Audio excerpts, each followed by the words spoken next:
श्री स्वामी समर्थ मैत्रिणींनो, स्वामी महाराज तुमच्या सर्व इच्छा पूर्ण करोत.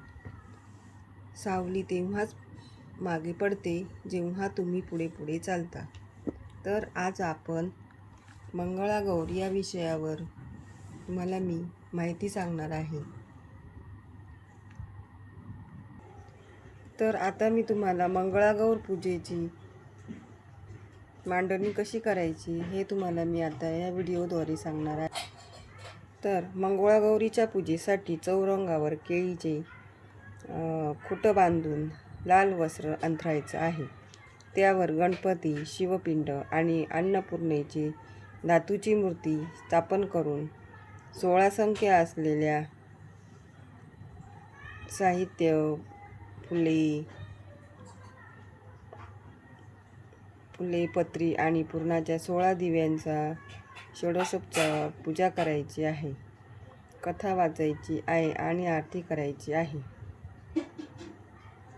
तर आता मी तुम्हाला पूजेची तयारी आणि मांडणी कशी करायची हे तुम्हाला सांगणार आहे. चौरंगाभोवती सुंदर रांगोळी काढून चारही बाजूला केळीचे खुंट लावायचे आहेत. त्यानंतर चौरंगावर लाल कपडा घालायचा आहे. मध्यभागी मंगळागौरीची म्हणजेच अन्नपूर्णा देवीची स्थापना करायची आहे. त्या शेजारी गणपतीची सुपारी आणि शंकराची पिंड मांडायची आहे. अशा प्रकारे मांडणी करायची आहे. तर आता मी तुम्हाला पूजेचे नियम आणि साहित्य काय आहे हे तुम्हाला मी सांगणार आहे. या पूजेत 16 या अंकाला खूप महत्त्व आहे. पूजेसाठी 16 प्रकारच्या पत्री, 16 फुले आणि पुरणाचे 16 नैवेद्य लागतात. पुरणापासून बनवलेले लहान दागिने जसे की फणी, भातुकलीचे सामान हे देवीला अर्पण केले जाते. आता तर ही मंगळागौरीची पूजा कधी करायची आहे, त्याचा विधी काय आहे हे मी तुम्हाला सांगणार आहे. तर नवविवाहितेने सकाळी लवकर स्नान करून 16 वस्त्र नेसून पूजेला बसायचं आहे. भटजींच्या किंवा पुरोहितांच्या साहाय्याने गणपती, शिव किंवा मंगळागौरीची षोडशोपचारे पूजा करायची आहे आणि देवीला हळदी कुंकू, अक्षदा, वस्त्र, अलंकार अर्पण करायचे आहेत. तसेच पुरणाचे दिवे लावून ओवाळायचे आहे. तसेच सर्वजणींनी एकत्र येऊन मंगळागौरीची कथा किंवा कहाणी वाचायची आहे. पूजा संपल्यानंतर आरती करून देवीला नैवेद्य दाखवायचा आहे. त्यानंतर संध्याकाळी सुवासिनींना हळदी कुंकूसाठी बोलावून भोजनासाठी आमंत्रित करावे. सवासिनींची ओटी भरावी.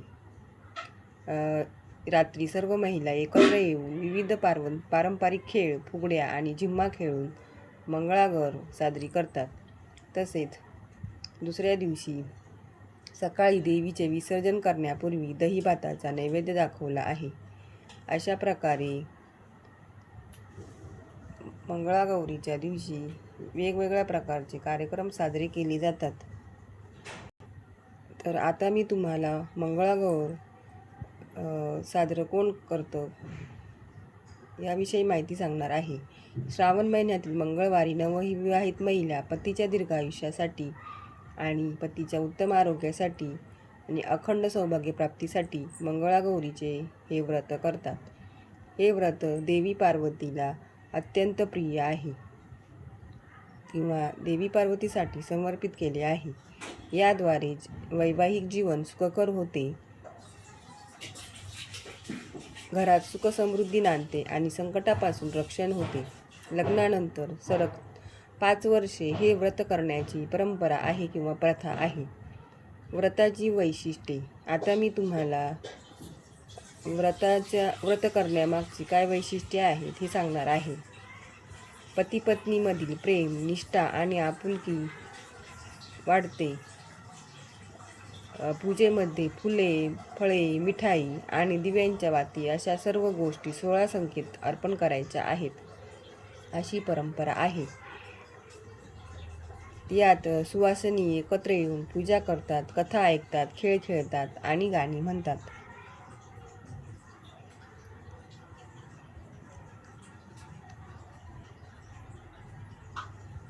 पूजेचे मुख्य टप्पे गणपती आणि कलश पूजन. सर्वप्रथम गणपती आणि कलशाचे पूजन करायचे आहे.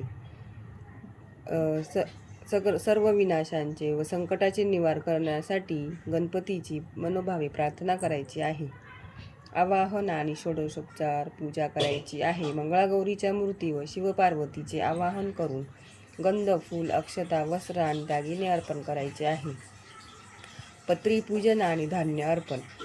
देवीला विविध प्रकारचे पत्री, पाने, फुले वाहून तांदूळ, पांढरे तीळ, जिरे व मूग आणि मूठ असे वस्त्र, दागिने वाहून अंगपूजा करायची आहे. तसेच देवीला पुरणपोळी आणि विविध फळांचा नैवेद्य दाखवायचा आहे. रात्री 16 वातींच्या दिव्यांनी मंगल आरती करायची आहे.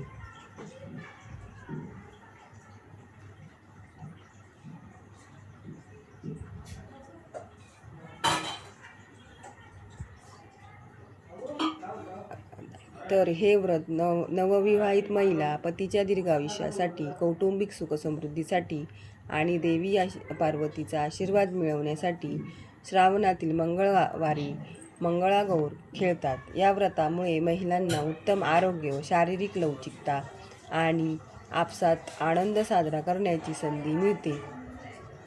तसेच या मंगळागौर पूजनाचे धार्मिक आणि सांस्कृतिक महत्त्व देखील आहे. पतीचे दीर्घायुष्य वाढण्यास आणि संसारात सुख लाभण्यासाठी या नवविवाहित महिला हे मंगळागौरीचे व्रत करतात. तसेच अखंड सौभाग्यासाठी नवविवाहितांना अखंड सौभाग्याचे वरदान मिळावे अशी यामागची श्रद्धा आहे. महिला एकत्र येऊन सणाचा आनंद घेतात व सांस्कृतिक परंपरा जपतात.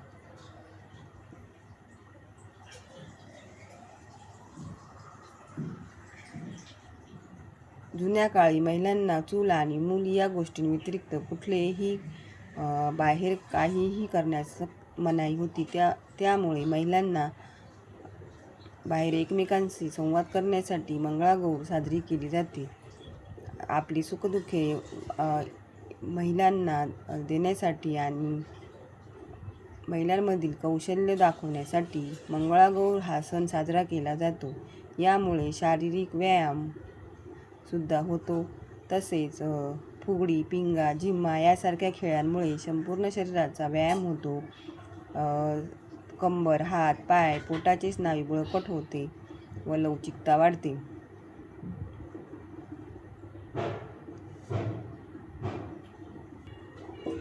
तर अशा प्रकारे ही मंगळागौरीची का साजरी केली जाते, पूजा का केली जाते, तर त्याची मी पौराणिक कथा तुम्हाला सांगणार आहे.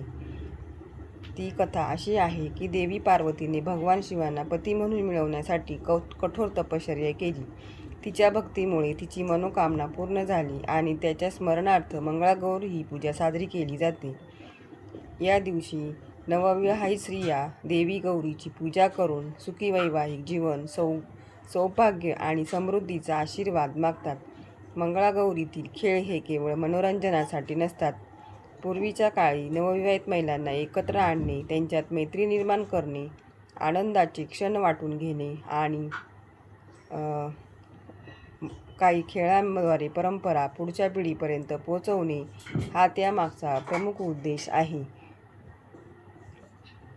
तर मंगळागौर कधीपासून साजरी केली जाते, तर मंगळागौर 18 ऑगस्ट 2026 रोजी पहिली मंगळागौर, 25 ऑगस्ट 2026 रोजी दुसरी मंगळागौर, 1 सप्टेंबर 2026 रोजी तिसरी मंगळागौर आणि 8 सप्टेंबर 2026 रोजी चौथी मंगळागौर साजरी केली जाते.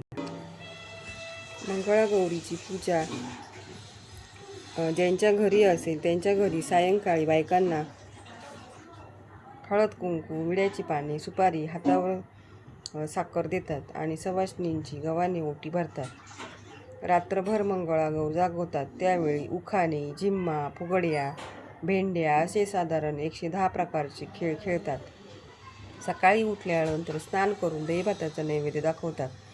पुन्हा मंगळागौरीची आरती म्हणतात. नंतर मंगळागौरीवर अक्षता टाकून तिचे विसर्जन करतात. मंगळागौर व्रताचे उद्यापन. मंगळागौर व्रताचे उद्यापन लग्न झाल्यापासून 5व्या वर्षी श्रावणातील शेवटच्या मंगळवारी केले जाते. असे शक्य नसल्यास इतर कोणी मंगळवारी व्रताचा थाट मांडला असल्यास त्यासोबत व्रताचे उद्यापन करता येते. हे ठेवण्याकरता होम हवनासाठी भटजींना बोलावले जाते. त्या ठिकाणी द्यायचे वाण ठेवतात. आई वडिलांना वाण दिले जाते. मुलीने आईला सापाची मूर्ती देण्याची पद्धत आहे, तर आईने मुलीला जावयाला ताटामध्ये लाडू किंवा वड्या घालून देण्याची पद्धत आहे. यामागे मंगळागौरीची पारंपरिक कथा आहे. या कहाणीतला नवरदेव अल्पायुष्य असतो. त्याला दंश करण्यास साप येतो, पण या नववधूच्या मातेने मंगळागौरीचे व्रत केल्याने हा नवरदेव वाचतो. त्यामुळे या सापाचे रूपांतर हारात होते. म्हणून याच्या उद्यापनाला आईला वाण म्हणून एकसर काळे मणी किंवा सोन्याचा मणी, जोडवी, कुंकू, कंगवा, आरसा असे दिले जाते आणि वडिलांना उपरणे, शर्ट, टोपी दिले जाते. अशा प्रकारे या व्रताचे उद्यापन केले जाते. आता तुम्हाला या मंगळागौर व्रताची माहिती आवडली असेल तर माझ्या चॅनलला लाईक, शेअर आणि सबस्क्राईब करायला विसरू नका. धन्यवाद. श्री स्वामी समर्थ.